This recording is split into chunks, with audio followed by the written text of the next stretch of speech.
राज्यसभा में गूंजा private sector में आरक्षण का मुद्दा। बसपा के राज्यसभा सांसद रामजी गौतम ने कर दी बड़ी मांग। जी हां साथियों, मैं सागर ननीर और आप देख रहे हैं प्रबुद्ध भारत टीवी। अगर आपने हमारे चैनल को अब तक सब्सक्राइब नहीं किया है तो कृपया हमारे चैनल को सब्सक्राइब करें और बेल आइकन को दबाकर ऑल पर क्लिक करें। साथ ही हमारी इस रिपोर्ट को अपने दोस्त, परिवार और रिश्तेदारों में शेयर करना भी ना भूलें। दरअसल आपको बता दूं कि देश में आरक्षण को लेकर हमेशा से ही अलग अलग समाजों की डिमांड बढ़ती जा रही है और ऐसे में बसपा के राज्यसभा सांसद इन्होंने सदन में यानी राज्यसभा में एक बड़ी मांग कर दी है। आपको बता दूं कि प्राइवेट सेक्टर में आरक्षण की कोई व्यवस्था नहीं है और ऐसे में बसपा के राज्यसभा सांसद रामजी गौतम ने प्राइवेट सेक्टर में भी आरक्षण दिया जाना चाहिए, इसको लेकर बड़ी मांग कर दी। आपको बता दूं कि देश में SC, ST और OBC इन जैसे लोगों को, इन कैटेगरी के लोगों को आरक्षण की व्यवस्था की गई है और कुछ अन्य धार्मिक अल्पसंख्यक समाज भी इसमें आता है।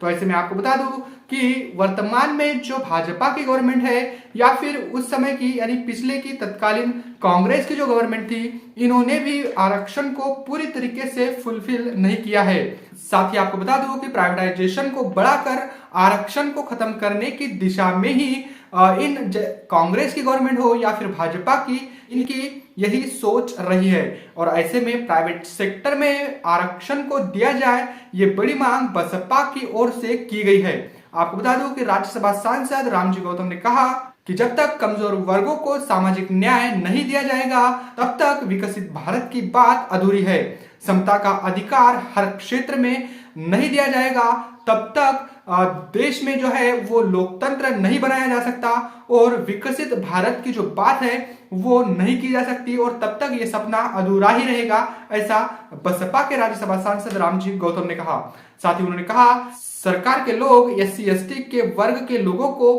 प्राइवेट सेक्टर में आरक्षण की व्यवस्था करें ताकि ये वर्ग मुख्य धारा में आ सके। साथ ही महामहिम राष्ट्रपति जी ने अगर कहा है कि देश में पहली बार गरीबी का दौर दूर होता हुआ दिख रहा है तो ये भी सच्चाई नहीं है, ऐसा राज्यसभा सांसद बसपा के रामजी गौतम इन्होंने कहा कि अगर ऐसा होता तो देश के लगभग 85% लोग जो देश में रहते हैं दबे कुचले समाज के, इनको सरकारी अन्न का मोहताज नहीं बनाया जाता। इसके साथ ही उन्होंने कहा कि आज गरीब आदमी शिक्षा और नौकरी से मरोम कर दिया गया है, जिसका मुख्य कारण शिक्षा का बाजारीकरण है। यानी साफ तौर पर उन्होंने कहा कि शिक्षा के क्षेत्र में पूरे तरीके से बाजारीकरण हो रहा है और इसी वजह से यहाँ का जो दबा कुचला समाज है वो आरक्षण का सही लाभ नहीं उठा पा रहा है और इसके साथ ही शिक्षा और नौकरी में इनका कोई भी अब तक बड़ा फायदा होता हुआ नहीं दिख रहा है। और साथ ही उन्होंने कहा कि प्राइवेट सेक्टर में भी आरक्षण की व्यवस्था की जाए। अगर ऐसा नहीं होता है तो विकसित भारत की दिशा में जो बात देश की सरकार कर रही है तो ये सपना भी अधूरा रह जाएगा। और इसके साथ ही किसानों का भी मुद्दा उन्होंने उठाया। उन्होंने कहा कि देश की सरकार कह रही है कि किसान MSP पा रहा है, फसल बीमा मिल रहा है, तो अगर ये सच है तो 11,290 किसानों ने अब तक आत्महत्या क्यों की, ये भी सवाल रामजी गौतम इनकी ओर से उठाया गया। तो ये बड़ी बातें रामजी गौतम की ओर से राज्यसभा में कही गई और इसके साथ ही सबसे महत्वपूर्ण बात यह है कि उन्होंने प्राइवेट सेक्टर में भी आरक्षण की व्यवस्था की जाए, इस पर भी ज्यादा बल दिया।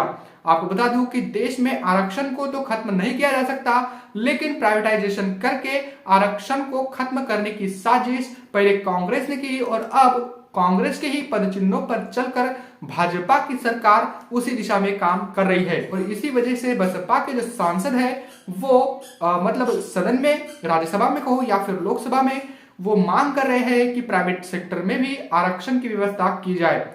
वैसे बसपा की ओर से राज्यसभा सांसद रामजी गौतम ने जो डिमांड की है, इसको लेकर आप क्या सोचते हो, कमेंट करके हमें जरूर बताइएगा।